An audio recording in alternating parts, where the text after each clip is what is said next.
This news is funded by viewers like you. Please support our work at democracynow.org/give.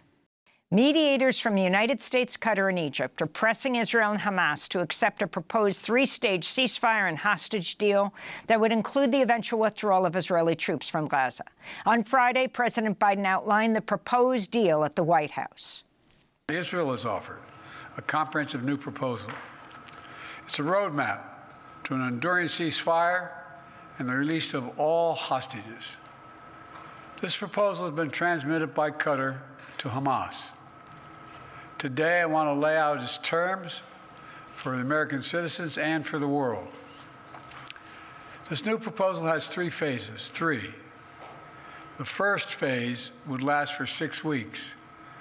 Here's what it would include: a full and complete ceasefire, a withdrawal of Israeli forces from all populated areas of Gaza, a release of a number of hostages, including women, the elderly, the wounded, in exchange for release of hundreds of Palestinian prisoners. There are American hostages who would be released at this stage, and we want them home. Additional, some remains of hostages who have been killed would be returned to their families, bringing some degree of closure. President Biden described the ceasefire plan as an Israeli proposal, but Israeli Prime Minister Benjamin Netanyahu has not yet publicly backed it. One of his aides said Israel's agreed to the framework of the deal, but no official announcement has been made. Two far-right members of the Israeli government, the Finance Minister Bezalel Smotrich and National Security Minister Itamar Ben-Gvir, have threatened to leave Netanyahu's government if he supports the truce proposal. On Saturday, tens of thousands of Israelis, led by relatives of hostages, took part in protests calling on Netanyahu not to sabotage the ceasefire deal.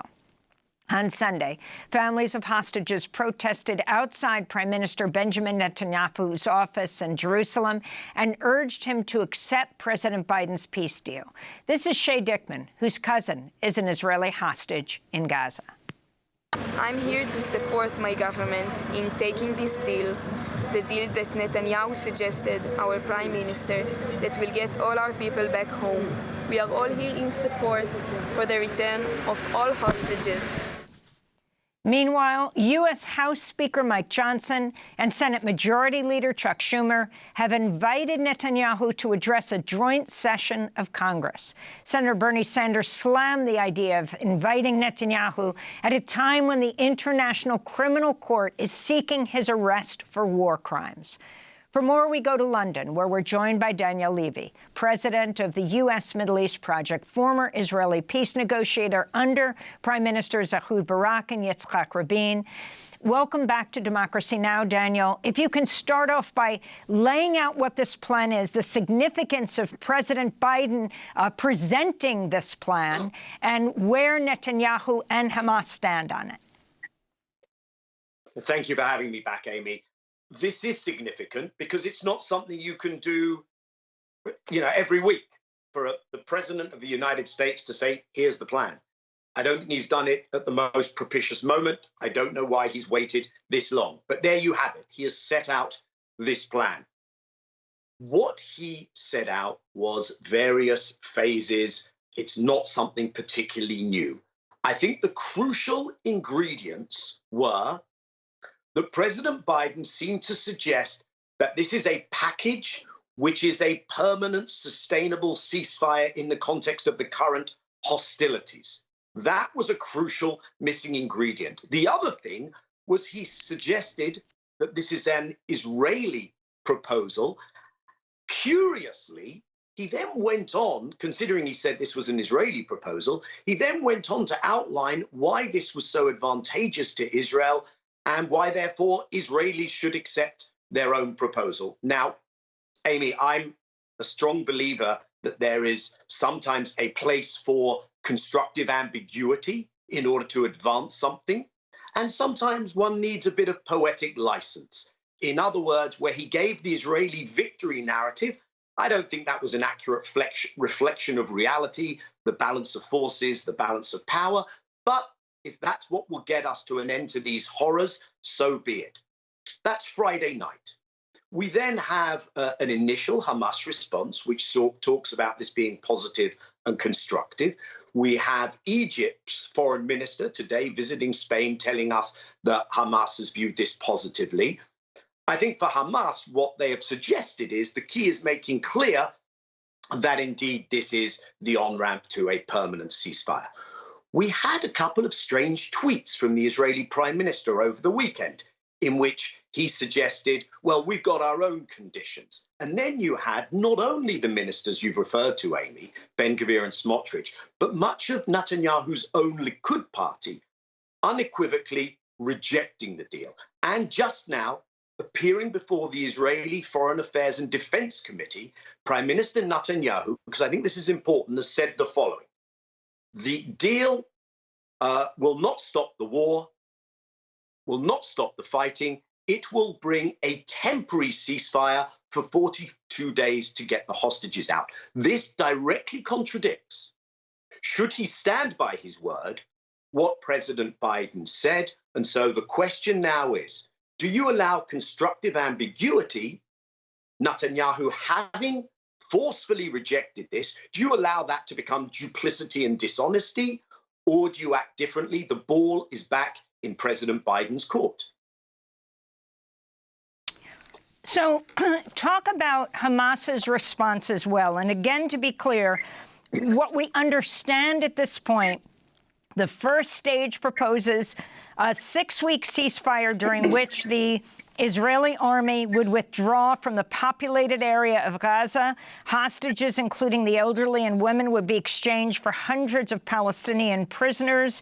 Civilians would also return to all of Gaza. 600 trucks carrying humanitarian aid flooding the enclave daily. And then going on to the second phase, where Hamas and Israel would negotiate terms for a permanent end of hostilities. And also, even if Smotrich and Ben-Gvir, who was not only charged with but convicted of terrorism and supporting a terrorist group and inciting anti-Palestinian hatred, even if they were to leave the government, that doesn't necessarily mean that the survivor, Netanyahu, would fall, which has often been said, right? If the other parties came to his support. Right, so that's a lot to unpack. Let's start where you started with the details of the plan. By the way, the plan has apparently been kept from the Israeli cabinet, not the war cabinet, but the broader cabinet in which the individuals you mentioned sit. Interesting in and of itself. That plan, there are the details that you mentioned. What exactly will be the parameters of the IDF withdrawing from population centers? Can we actually get the humanitarian assistance in this time? We've had all these fantastical ideas, a seaport, airdrops. Why did we need to engage in these failed efforts? We knew they would fail because Israel has closed off the land crossings, which is how you get normally the humanitarian assistance, the necessary basics into Gaza. That's one of the reasons that the chief prosecutor of the International Criminal Court has asked the court to issue an arrest warrant against Netanyahu and Gallant on the Israeli side because of the use of starvation as a weapon of war. So you've got what are the details around getting the humanitarian assistance in? What are the details of Palestinian prisoners to be released alongside those Israelis being held in Gaza? That already is a lot that could unravel. But what is, I think, even more crucial is what are the maximal guarantees that can be given that this is not just a 42-day hiatus followed by yet further death, killing, destruction that we still now see every day, mass civilian killing events. And that is where I think the heightened tension exists between what appears to be, needs to be put to the test, the position of President Biden and the now clearly articulated position of the Israeli government. So I think that is where the focus is for the Hamas party, because their position, relatively clear and consistent, has been full Israeli withdrawal and full end to the fighting. Now, what exactly is the Hamas response? Well, here we have an internal Hamas leadership quite difficult for that communication to take place, as you and your listeners can imagine, given the nature of the warfare, the tunnels where people are located. You have a leadership in exile. And so teasing out the final answer might take time. But what Hamas seems to have said is, we want a clear understanding of what is the commitment that phase one leads to phase two, and it can't end at the end of phase one. On the Netanyahu side, he now has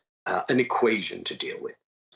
As you say, he could conceivably have a majority in parliament because Gantz's party and Lapid's party have both said they will provide a safety net for Netanyahu if he takes the deal, and that gives him the numbers.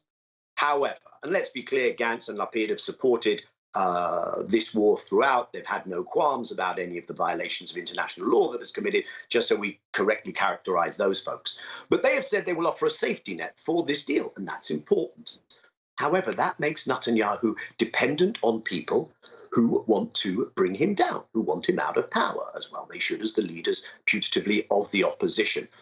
Therefore, if he wants governmental stability, he needs to stick with the original coalition that he formed, that was in power until October 7th, that continues to be in power, which includes his own party, many of whom have opposed this deal, and which includes these characters from the extreme right, alongside his own extremists, Ben-Gvir and Smotrich. And Netanyahu, therefore, this is the crucial thing, Amy. He therefore looks at the proposal and says, is it more risky politically for me to say no to Biden or to say no to Ben-Gvir and Smotrich? And that is why I suggest to you that the question is, for President Biden, does he up the ante and make the cost of saying no greater, or does he allow Netanyahu to stare him down? And then Biden has the choice. I can throw more goodies at the Israelis. You know, the congressional invitation, that's a goodie for Netanyahu. It's not just the Republican leadership, it's Chuck Schumer and Hakeem Jeffries signed on that letter of invitation. Do I try and package something more around this Saudi deal that is clearly not budging Israeli internal politics? What more goodies can I throw? That's not going to work. It's failed. It's not our first rodeo when Netanyahu undermines and goes ahead and does what he wants and stares down the American president. His other choice is to say, you know what, just as I kind of did in my speech, I'll blame Hamas. Then I can say to my American voting public, I tried, it was Hamas's fault. Maybe it will work. I suggest people who are following this closely will find it hard to see that as credible. Or he can up the ante and actually, rather than have Netanyahu win this standoff, escalate the cost to Netanyahu, to the Israeli security establishment, to the Israeli public and the Israeli voting system of continuing with this war, continuing with the violations and war crimes that are being committed. What about implementation? I mean, we saw what happened. The ICC responds to the emergency request of South Africa and says, yes, Israel must pull out of Rafah. And the next day, Israel bombs this tent city, kills 45 people, injures well over 100, charred bodies everywhere. How does this get implemented? Yes, indeed. The court's decisions are not self-implementing. It was the International Court of Justice that called for the provisional measures on 2 occasions now. The International Criminal Court has requested the issuing of arrest warrants on both the Hamas and the Israeli side. In the absence of the ability for these decisions to be self-implementing, it rests on third-party actors to try and make it costly not to implement those. Now, the US is very well versed in how do you make it costly for a party not to implement. That sometimes works and it sometimes doesn't work. But it means that you align with the decision of the International Court. And I think the American voting public, some of whom, perhaps many of whom, care about this issue, deserve to know. Does a president seeking re-election, who is apparently standing on a platform that I respect law, does he also respect international law? Because his reactions to the International Court of Justice and the International Criminal Court have been criminally dismissive. And therefore, if Israel's most important ally, if the party providing the weaponry without which none of this would have been possible, including the latest horrors of Palestinians going to so-called safe zones, which are nothing of the sort, if that party is ready to dismiss and not abide by international law, that's important to know. It may well be in violation of US law in doing this as well. And does the American president, therefore, want to bring this to a close? Because if he does, then rather than in a mealy-mouthed way in a CNN interview saying, well, I'm reviewing one transfer of weapons, he would actually make this costly, whether that's the weaponry, whether that's other parties taking steps that America doesn't oppose. Look, there's the Olympics next month, in a couple of months.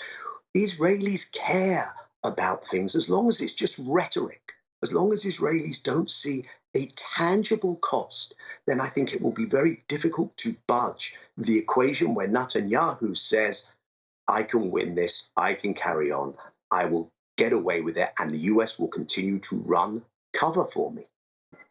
You are a former Israeli peace negotiator. What do you see happening as we wrap up this discussion at this point? The fact that speaking from a podium, President Biden laid this out, this plan, and suggested that Israel was supporting it, and Hamas said they were open to it. How serious is this? The president has to prove its seriousness. I don't dismiss that it was important that he set this plan out, because he's kind of now put in a transparent way. This is the option. If you want to get your hostages out, there are good reasons for Israel to take this deal. Israel may not be exhausted, but it's overextended, and there are elements of exhaustion. There are less and less hostages alive if you want to see them home living. That's why many of the hostages' families are out on the streets screaming. If you don't want these international actions to continue, then there is a path forward here. However, if the Israeli decision, as it currently seems to be, that this war should continue, their military objectives are not going to be realized. They have not been realized.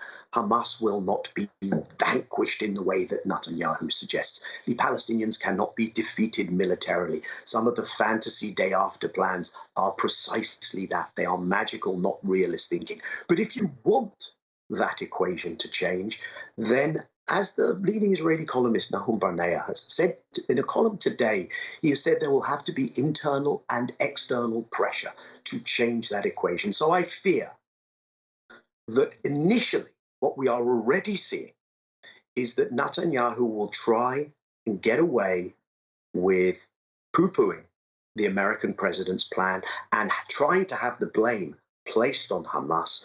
Will the US go along with this? That's not a question for Netanyahu. That's a question for the administration. The chance that we actually see an end to these horrors is if it's too costly for Netanyahu to continue. We are not there yet. I'm not suggesting Hamas will be an easy negotiating partner, but their position has been quite clear and consistent, and their initial reaction to the Biden plan has followed suit. Daniel Levy, I want to thank you for being with us, president of the U.S. Middle East Project, former Israeli peace negotiator under Israeli Prime Ministers Ehud Barak and Yitzhak Rabin. Up next, as protests continue around the world, we'll go to the Brooklyn Museum, where over 1,000 pro-Palestine protesters gathered on Friday. A number were arrested. Back in 20 seconds. Democracy Now! Is funded by viewers like you. Please give today at democracynow.org/give.